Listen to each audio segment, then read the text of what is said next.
Hello friends, இந்த வீடியோவில் நம்ம இந்த டிஎன்இஜிஏ அந்த லிங்க்கில் நிறைய டாக்குமெண்ட் வந்து நம்ம அப்ளை பண்ணுவோம். அப்படி அப்ளை பண்ணும் பொழுது ஒரு சில டாக்குமெண்ட்லாம் நம்மக்கிட்ட இருக்காத போது அந்த டாக்குமெண்ட்டு இல்லை. ஆனால் நம்ம பாதி அப்ளை பண்ணிட்டு சேவ் கொடுப்போம்.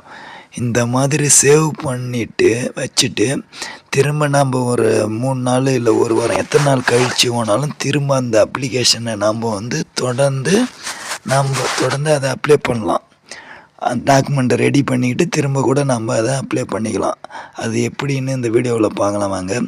ஃபஸ்ட்டு என்ன பண்ணோம், கூகுள் பேஜில் போய்ட்டு டிஎன்இஜிஏ அப்படின்னு டைப் பண்ணி சர்ச் பண்ணுங்கள். அதில் ஃபஸ்ட்டாக வரும் அந்த டிஎன்இஜிஏ அந்த லிங்க்கை கிளிக் பண்ணுங்கள். கிளிக் பண்ணிங்கன்னா உங்களுக்கு பேஜ் இந்த மாதிரி வரும். அதன் கீழே ஸ்க்ரோல் பண்ணி வந்தீங்கன்னா பிரான்ச்சஸ் ஐடி, சிட்டிசன் ஐடி, அதாவது துறை உள்நுழைவு, பயனாளர் உள்நுழைவுன்னு இருக்கும்.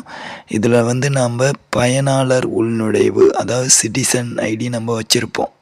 அதை வந்து கிளிக் பண்ணிங்கன்னா உங்களுக்கு யூசர் நேம், பாஸ்வேர்டு, கேப்சா கேட்கும். அதில் 3 கொடுத்துட்டு லாகின் பண்ணிக்கோங்க. வந்து சர்வீசஸ்ன்னு இருக்கும்.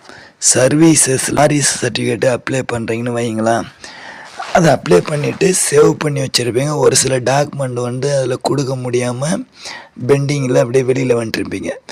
திரும்ப நீங்கள் வந்து புதுசாக நீங்கள் அப்ளை பண்ணணும் அப்படின்னு கிடையாது. அந்த ஏற்கனவே அப்ளை பண்ணி சேவ் பண்ணி வச்சுருப்பீங்கள அந்த அப்ளிகேஷனை திரும்பவும் நீங்கள் வந்து தொடர்ந்து அதிலே போய்ட்டு நீங்கள் அப்ளை பண்ணிக்கலாம். அது எப்படின்னு பார்க்கலாம் வாங்க. இப்போ நீங்கள் வந்து சர்வீசஸ்ன்னு இருக்கல. இப்போ நீங்கள் அதில் வந்து என்ன வாரி சர்டிஃபிகேட், லீகல் ஏர் சர்டிஃபிகேட்னு இருக்கா, அதை கிளிக் பண்ணுங்கள். கிளிக் பண்ணிங்கன்னா சேவ்டு. இப்போ நீங்கள் நான் என்ன சொன்னேன், சேவ் பண்ணி வச்ச அப்ளிகேஷனை திரும்ப தொடர்ந்து அப்ளை பண்ணலான்னு சொன்னல, அதுதான் இங்கே லெஃப்ட் சைடில் ஃபஸ்ட்டு ஆப்ஷனாக ப்ளூ கலரில் ஒயிட் கலர் எழுத்தில் இருக்குது பாருங்கள், சேவ்டு அப்ளிகேஷன் இருக்குல்ல, அதை கிளிக் பண்ணுங்கள். அதை கிளிக் பண்ணிங்கன்னா உங்களுக்கு வந்து உங்களுடைய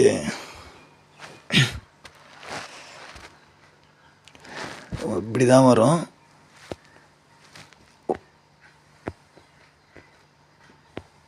application number, service name, applicant name, எந்த டேட்டில் நம்ம அப்ளை பண்ண அதெல்லாம் காட்டும். இங்கே பாருங்கள், இதில் வந்து டிஎன் இப்படி போட்டு நம்பர் இருக்கா. அதேமாதிரி சர்வீஸ் நேம் வந்து REV 114 லீகல் ஏர் சர்டிஃபிகேட்னு இருக்கா. இப்போ என்ன பண்ணணும், இந்த மாதிரி காமிக்கும்.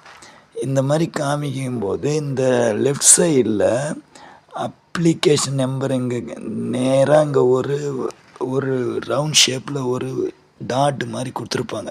அந்த டாட்டை வந்து நீங்கள் கிளிக் பண்ணிவிட்டு அடுத்தது வியூ பார்த்தீங்கன்னாலும் அதில் நீங்கள் திரும்ப வியூ பண்ணி நீங்கள் எல்லாம் கரெக்டாக இருக்கான்னு பார்த்துக்கலாம்.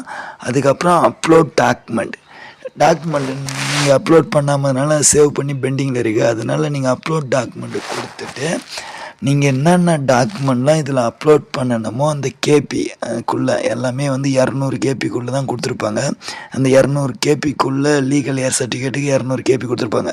அந்த 200 கேபிக்குள்ளே நீங்கள் ரெடி பண்ணி வச்சுட்டு நீங்கள் ஒவ்வொரு டாக்குமெண்ட் அப்லோட் பண்ணிவிட்டு திரும்ப நீங்கள் வந்து பேமெண்ட் பண்ணிட்டீங்கன்னா இந்த சர்டிஃபிகேட்டு வந்து ஃபுல்லாக வந்து உங்களுக்கு கம்ப்ளீட் ஆகிடும்.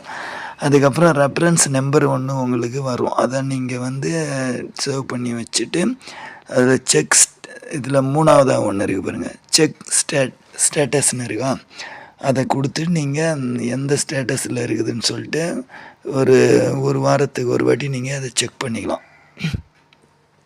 இதுதான் பிராண்டு. பெண்டிங் உள்ள அப்ளிகேஷனை இப்படி தான் தொடர்ந்து கண்டினியூவாக அப்ளை பண்ணி நம்ம தமிழ்நாட்டில் உள்ள அனைத்து சான்றிதழ்களையும் நம்ம வாங்கி நம்ம யூஸ் பண்ணிக்கலாம். இதுதான் இந்த வீடியோவில். இது உங்களுக்கு யூஸ்ஃபுல்லாக இருந்ததுன்னா உங்களுக்கு வேறு ஏதாவது அப்ளை பண்ணுறதுல டவுட்டு இருக்குதுன்னா கீழே கமெண்ட்ஸில் சொல்லுங்கள். இதற்கு சம்பந்தமான வீடியோவை நான் அப்லோட் பண்ணுகிறேன். Okay friends, thank you.